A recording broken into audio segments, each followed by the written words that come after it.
decided to run for lieutenant governor, I'll be very, very honest with you and very candid. First, I had to sit down and I prayed about it. I talked to my family, talked to my pastor, talked to my husband, of course, because it really transforms your life. And doing this, who actually is at work right now, so I can be here. But in doing this, what I found is you really find out your friends and you find out your true family. So because every step of the way, we can't afford to pay people. It's been volunteers and it's been family. So I have to say thank you to my sister Anita, my sister Lorraine, my cousin Bruce Dorsey over there, and to all of you, because you're part of this journey now. Why did I decide to do this? I looked at education, criminal justice, job creation, and environmental justice in this state, and I said, I've done it as much as I possibly can as a city councilwoman as far as policy. Where can I affect change at the next level so that I can be a blessing to the people? It's not about power, privilege, and prestige for me. This is about being a blessing to the people. And so in doing this, landed at lieutenant governor. Now, why lieutenant governor? The lieutenant governor can help the governor with crafting legislation, working very closely with the General Assembly. And HB 85 is a bill that really disturbs me. That's House Bill 85. That's the bill that sends our babies from the schoolhouse to the jailhouse. And I have a problem with that because it's one of those things that disproportionately affects boys of color in particular. And when I see that children are going from school to jail, that's a problem for me. And some of the people who are currently serving in office in Dover are some of those same individuals who voted for this legislation. Well, if it doesn't affect your community, if you're from a very affluent community, the affluent African-American and Hispanic child gets the same treatment as the affluent Caucasian child. But when you come from a community where you understand the struggles, HB 85 should be unconscionable. Anybody who's in Dover should not have voted for that bill. The other bill that really disturbs me is SB 40. That's Senate Bill 40. That's the bill that says it's okay to kill people in the state of Delaware.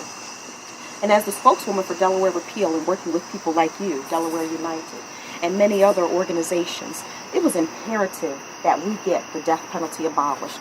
And I tell you, this is interesting coming from me because my sisters and I, my family, we experienced someone in our family being killed. And for a long time, I was so angry, just so angry. There were 4 Caucasians who killed one of my cousins on Main Street in Newark. And the young men had a fight, and it was senior year of high school. My sister and my cousin were not just cousins, but they were best friends. So they did everything together. So if one got in trouble, you better trust and believe the other one was going to get in trouble too. However, on this particular night, my sister was not with my cousin. They did everything together. And on this night, my cousin, as I stated, got into a fight on Main Street. The young man put his window down, his car window down. My cousin punched into the car. And the young man put his window up and he drug our cousin down Main Street. Our cousin was still alive at this point. He puts his car in reverse and drives over our cousin's face. Then he puts the car in drive and drives over our cousin's face again. So my mother and my aunt had to go identify our cousin, their nephew and son, with tire marks on his face. There was nothing any funeral home could do to save his face, so it had to be a closed casket. So my sister, who this was her brother. It was my cousin too, but this was her brother. They had planned to go to college together. This was their senior year of high school. My sister's plans in her life were shifted completely. The whole family had a problem, but my sister, that was her best friend. And it was incredible to see my sister in so much pain, and there was nothing anyone could do to help her but pray. That's all we could do as a family. So as time progressed, my sister honored his memory and went on to college. What was funny is she ended up getting really good grades one semester, and I looked at the class schedule. She was taking basket weaving, volleyball. Right. I was like, what are you doing? Well, I wanted to get straight A's, so I took gym classes. Bowling.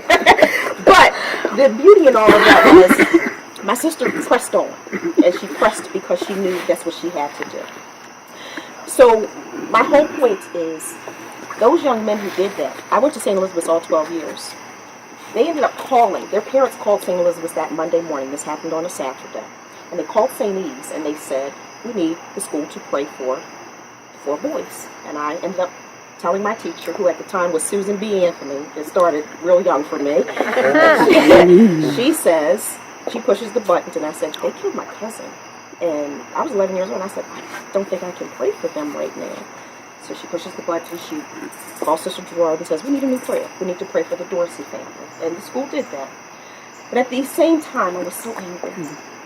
And when I turned my pain into passion, that's when I realized, and also working with Horace Knight from Murder Victims Families for Reconciliation, who's the Delaware president, I said, I got to do something with all of this anger. Because if I stay here, God can't bless a mess. He can't.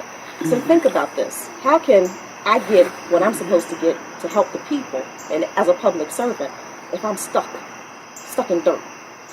So when I went to my family and I said, I would like to get involved with the death penalty, the abolition of it. They're like, okay. And I said, I've been asked to be the spokesperson. Now my aunt, this was her son.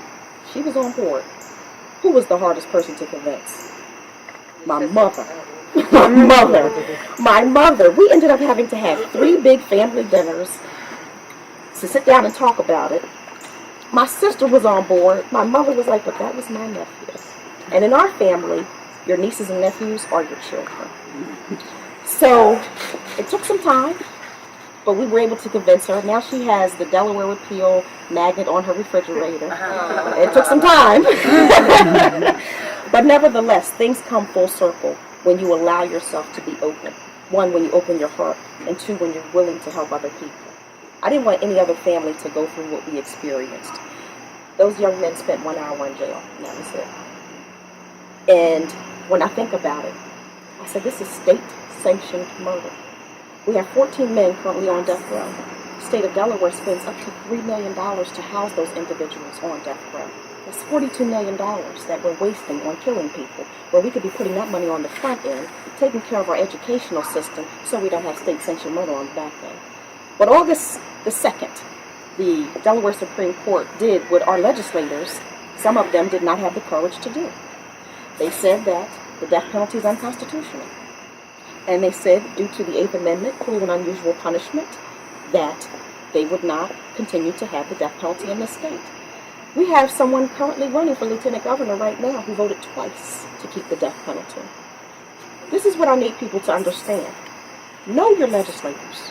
Know who they are and know for what they stand. My yes is yes and my no is no. And I listen to my constituents. I had some constituents that weren't for the abolition of the death penalty. But you know what I did? Mr. Horace and I went and sat in their living rooms. And we had conversations with them. And some of us had to agree to disagree. Some of us started to agree. We were able to bring people a little further along. And some people said, well, you know what? I never thought about it from that perspective. I've never heard from a murder victim family say, hey, we need to abolish this. So, and I'm very passionate about the things that matter to you, the people, as well as to me as a legislator. As a 6th District City Councilwoman, my sister told you, I love my constituents. They are so spoiled. My seniors, they feel like they're the only constituent that I have. I have 10,000 constituents right now. And on September the 13th at 9 o'clock, I shall have 900,000 constituents.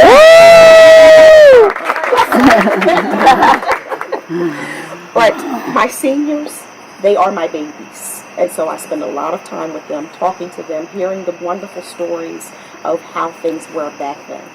And so what I do is I recognize that I stand on their shoulders. And I make it my business to tell them how much I appreciate all the sacrifices that they made so that I can be standing here running for lieutenant governor. And that's not just the African American constituents. Those are the women.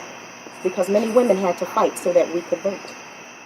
There are some of the men, the Irish men, who came over and had to have opportunities given to them or had to snatch opportunities. I represent the 6th District, which is a very Irish and Polish district.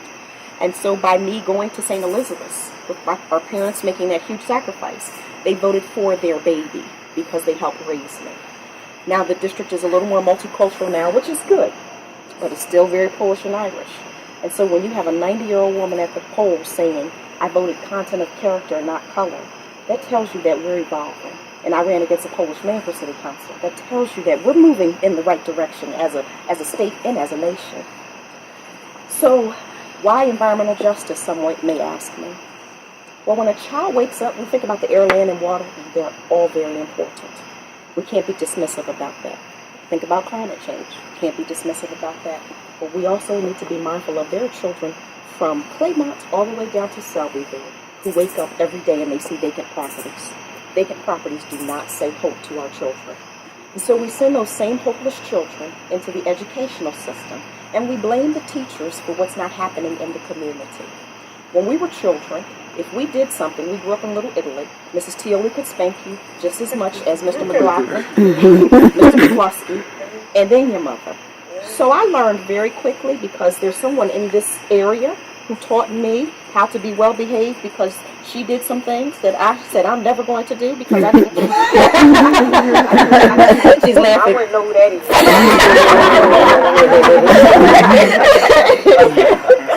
But that village, it wasn't about black, white. It wasn't about socioeconomics. It was about camaraderie and loving one another. And that's where we need to get back to. And I say that because, as the council person, there are many kids that their parents have me as their emergency contact, one of the emergency contacts. And I'm grateful for that, because when the children have a little situation in school, every school in my district, the leadership has my cell phone number. So if something happens at the school, they are to call me.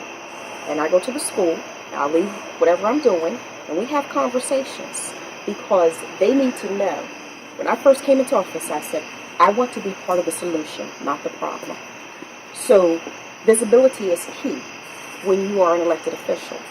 So the children look at me as their aunt, their other mother. Some of them do call me mom. Some of them say Aunt Sherry. Some say Miss Sherry. Some say council lady. That's my favorite title. But they know they can rely on me, because if ever there's a need, I shall assess it with the powers and the tools that I have within me.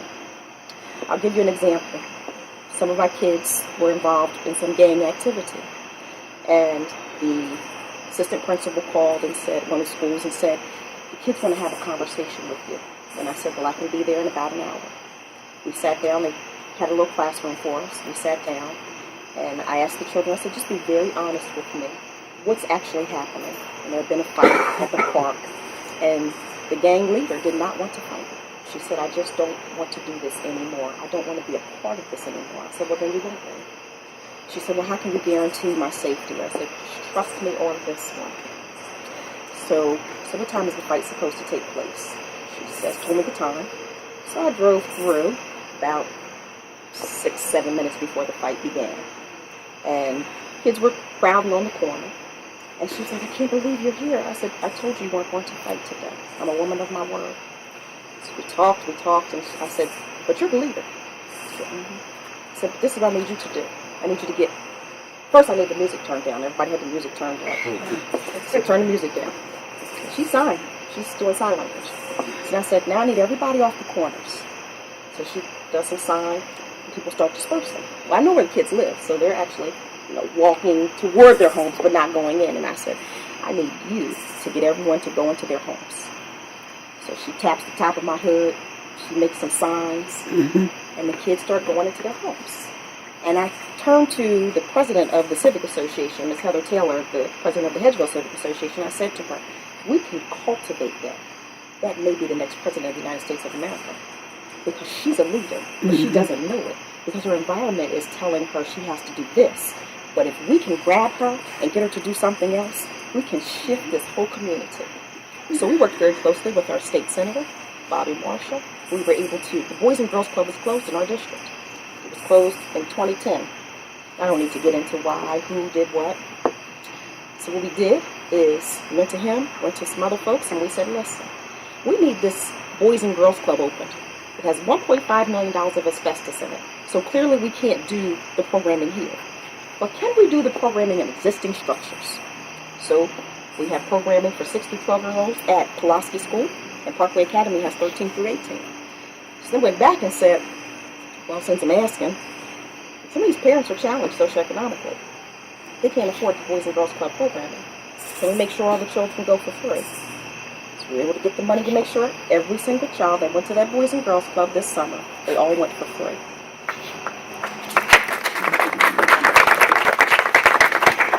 didn't do that because I wanted to pat myself on the back. You see a need, you assess it. So how do you assess the needs? You have to be entrenched in the community to know what's actually going on. As Lieutenant Governor, I'll continue this same path. Know where the gangs are. Go to the leaders of the gangs. Because that's the only way you're going to be able to shift your community. Did I mention, by the way, that that young lady was one of the kids that benefited from the Boys and Girls Club? No longer gang affiliated, brought all the gang members to the Boys and Girls Club, and now the gang has been dispersed because she shifted. And I forgot to mention that she's also an honor roll student too.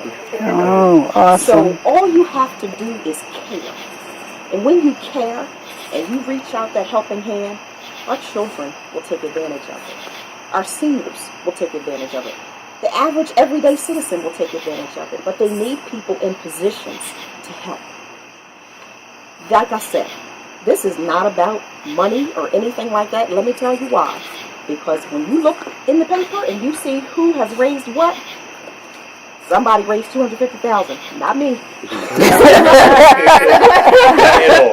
Somebody else raised like $125,000. Not me. Somebody else raised. They're raising astronomical amount of money.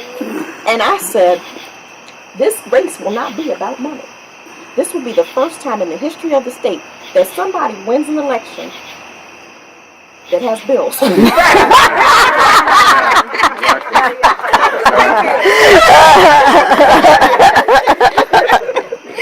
Now, this is the Keep It Real campaign. But my point in saying that is, we learned a lot this year. We learned that there are those who will allow themselves to be bought. My mother said this: if you can be bought, you can be sold. And she said, if you're going to get in this arena, don't you ever let me hear that somebody bought you, because I didn't raise you that way, nor did your father raise you that way. You're going to be in this arena, you better maintain your strongholds. And you better hold on to the values that we taught you, or you don't enter it. You cannot be like everyone else. We didn't raise our children to be like other people. We raised leaders. So I said, you're right, you're right, you're right. So I don't take special interest money. Because I can't have Exxon turn to me and say, remember we did thus and so for you when you were running for lieutenant governor? But they're going to put something in the community that's going to harm the community, but I can't vote against them because they gave me money? No, that's not who I am, and that's not who I shall ever be. In the day that I transition and become a politician, politicians only care about themselves, public servants care about the people, that's when I retire. Because I cannot do it the way everyone else has done it. I was told my first year on council, you're doing this all wrong. What do you mean? You're actually working. You're out in the community. You're doing things. I was told that by some other folks, and I said, so you don't do that till the third year. You're messing it up for everybody else. Well, if you work from the day that you're elected, the third year takes care of itself when you're running in the fourth year. Wow. You have to continue to do the work. You have to be committed to it. It's a ministry. It's a ministry. Some people are committed to having peace in the community. That's part of my commitment. Social justice issues are major for me. Why? I grew up in a community that was diverse. We see hearts. That's what you're supposed to see. You're supposed to see hearts, minds, bodies, spirits. And if I see that someone's Caucasian, or someone's Irish, someone's Polish, I appreciate the heritage. That's what we need. We need people in office who will care about all people. Yes. Not just a certain set of people. We've had people in office that cared about one particular community. How'd that work out for us? For the rest of us. So, where I am in this journey is doing what needs to be done to help others. There may be times I have to make tough decisions, but what I'd like to do is call upon you. Once I become lieutenant governor, don't think that I'm the lieutenant governor and we wash our hands. You have access. When there's an issue, come down to the office. Bring it to me. Call me. Email me. Inbox me. Text me. Let me see what else you can do. Facebook. Twitter. Pinterest. Right, do something, but don't sit idly and don't sit quiet. When we have press conferences, I do not want you standing behind me. I want every last one of you standing next to me, because we shall do this together. Because together we win. I can't do it alone. I need your help. We need you to go out on September 13th and vote. Next thing we need is, if you are so moved, you can make a contribution online at DorseyWalkerForDelaware.com. The billboards you see, any advertisements you see, any pins, they all came from the people. No special interest. It's all funded by the people. This is a true grassroots campaign. Yes, it is. Almost to the point where I thought about painting signs. Hey, that works. And look, I wasn't even mad at him, okay? As a matter of fact, I was like, he's got Walker on the signs and Sherry Dorsey. Well, this is working out pretty well. But I don't know, he's getting fined. yeah, that's the other situation. It's not you, though. But I'd like to just leave you with this. Thank you for coming. It has been a pleasure and an honor to be here on tonight. And the best man for the job just so happens to be this woman, Sherry Dorsey.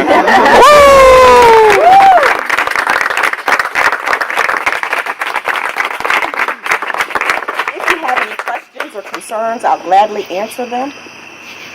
And if I've covered it,